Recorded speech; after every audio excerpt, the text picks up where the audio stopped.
Hi friends, आप सबको शालू का नमस्कार। कल मैंने दादी माँ की कहानी में बेटा आनंद और जो बिरादर जी है वो बहुत 40 साल से हमारे घर में बहुत ही क्लोज, मतलब घर में आना जाना है। और एक 3 भाइयों में वो भी एक भाई की तरह थे, तो उनको हमारे घर का सारा कुछ पता है। तो उन्होंने बोला मैं भी कुछ बोलना चाहता हूँ, तो दोनों ने वीडियो करके बनाया था, कल मैंने शेयर किया। उन्होंने बहुत ही अच्छी तरह से दोनों ने बात की है कल।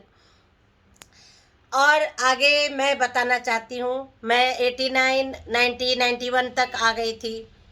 घर में 8 बच्चे थे। 8 बच्चों में सबसे बड़ा बच्चा मेरे जेठ का लड़का रवि था।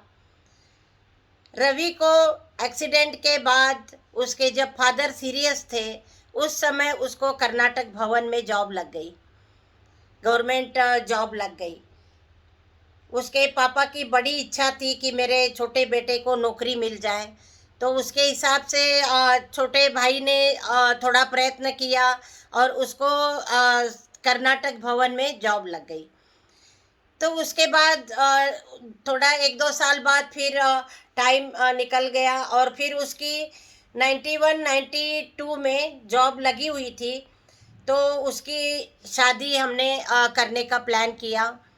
और खानापुर से ही मेरी भाई की लड़की, बड़े भाई की लड़की सुजाता, सुजाता से उसका बहुत ही सिंपल वे में, बुद्धिस्ट तरीके से उसका विवाह हुआ, बहुत ही सिंपल। तो दोनों का बहुत ही अच्छा रहा, दोनों दिल्ली आए। सुजाता बहुत छोटी थी और बहुत ही सिंपल, बहुत ही अच्छी एडजस्टमेंट उसकी बहुत अच्छी हो गई। मैं और वो बच्चों के साथ वो भी बहुत घुल मिल गई। और घर के काम में भी उसने मेरा बहुत साथ दिया, क्योंकि मैं नौकरी थी मेरी, तो नौकरी तो करनी थी क्योंकि चाचा जी घर में थे, तो उसकी वजह से थोड़ा बच्चों भी ज़्यादा थे। तो नौकरी होने की वजह से घर में फिर थोड़े हालात वैसे थे, लेकिन सुजाता ने मेरा पूरा साथ दिया। उसके लिए सुजाता सबसे बड़ी बहू बन के हमारे घर में आई, क्योंकि इनकी बहुत इच्छा थी कि हम 3 भाई हैं और 3 भाई के बच्चे इकट्ठे एक ही घर में रहें। लेकिन टाइम है, वक्त है, बदल जाता है, समय एक जैसा नहीं होता है।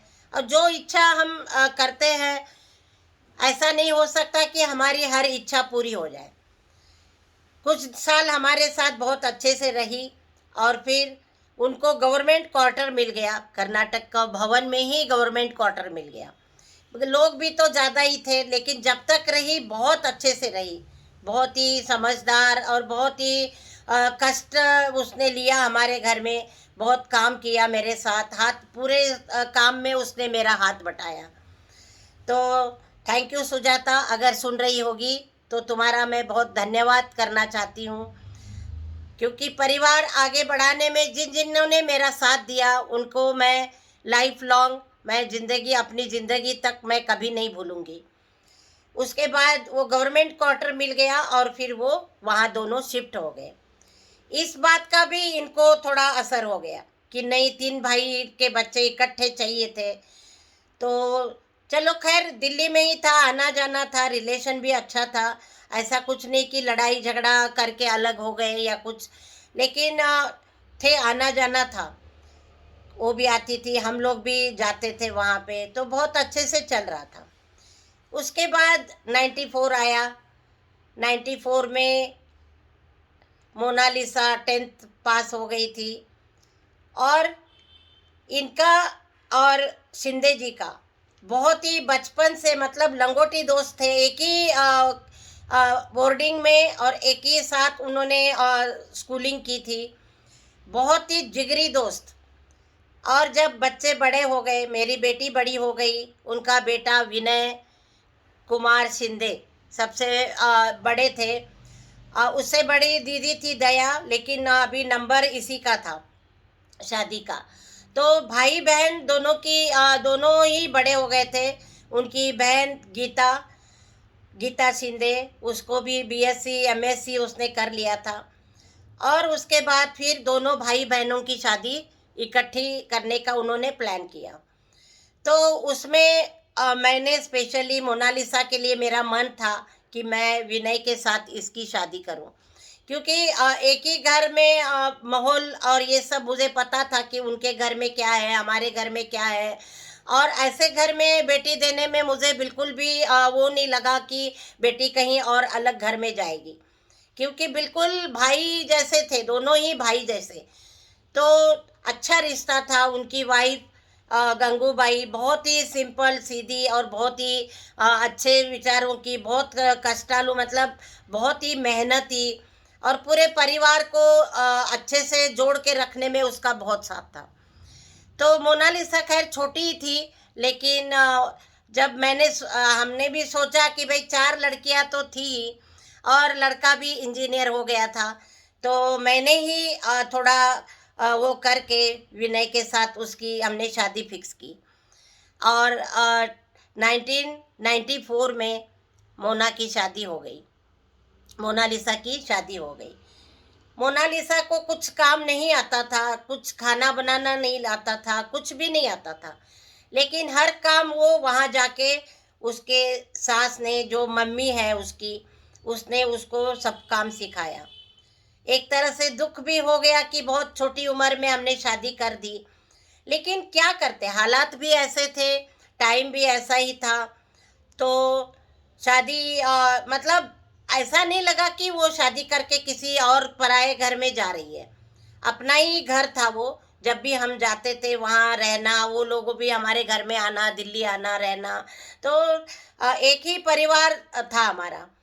तो मोनालिसा की शादी भी हमने 1994 मई 21 1994 को उसकी शादी की हमने। बहुत अच्छे से शादी हो गई। और विनय भी इंजीनियर हो चुका था। मैंने कहा चलो इसको आगे ऐसा टाइम मिल गया तो एजुकेशन आगे मैं इसको कराऊंगी। ये मेरी बहुत इच्छा थी कि आगे जैसे मैंने भी कर दिया तो उसको भी मैं आगे एजुकेशन कराऊंगी। तो इसी उसमें उसकी मैंने शादी कर दी। और आगे चाचा जी जो थे वो थोड़ा सा भाई जाने के बाद इन्होंने अपने आप को पूरा रूप इनका चेंज हो गया। तो थोड़ा सा मतलब हालात ऐसे थे, थोड़ा डिप्रेशन भी था। और सोच रहे थे कि क्या मतलब इनको ज़्यादा मतलब काम का बोझ है या कुछ टेंशन वाला काम है, वो नहीं होता था। लेकिन बहुत अच्छे से इन्होंने भी साथ दिया। और मोनालिसा की शादी जो है हमने विनय कुमार शिंदे के साथ कर दी। और बहुत ही अच्छा परिवार मिल गया, बहुत ही समझदार। वो मम्मी बिल्कुल मेरे से भी अच्छी थी, और मोनालिसा बहुत अच्छे से उनके घर में एडजस्ट हो गई। दिल्ली जैसे रहने के बाद थोड़ा हुबली में रहते थे वो लोग, लेकिन हुबली में जाके वहाँ का कल्चर अलग, रहन सहन अलग, खाना पीना अलग। ज्वार की रोटी कभी उसने खाई नहीं थी, कभी बनाई नहीं थी, कभी काम ज़्यादा नहीं किया था। लेकिन धीरे धीरे उसके मम्मी के साथ उसने एडजस्टमेंट किया और बहुत अच्छे से उसने अपने घर को संभाला। तो छोटी सी थी, छोटी एज में बच्चे जल्दी सेटल हो जाते हैं। और विनय भी बहुत अच्छा, बहुत ही समझदार लड़का। तो मेरी भी किस्मत अच्छी थी कि विनय जैसा दामाद मुझे मिल गया। तो मैं 94 में मैं अपनी बेटी की शादी करके मैं विनय की सास बन गई।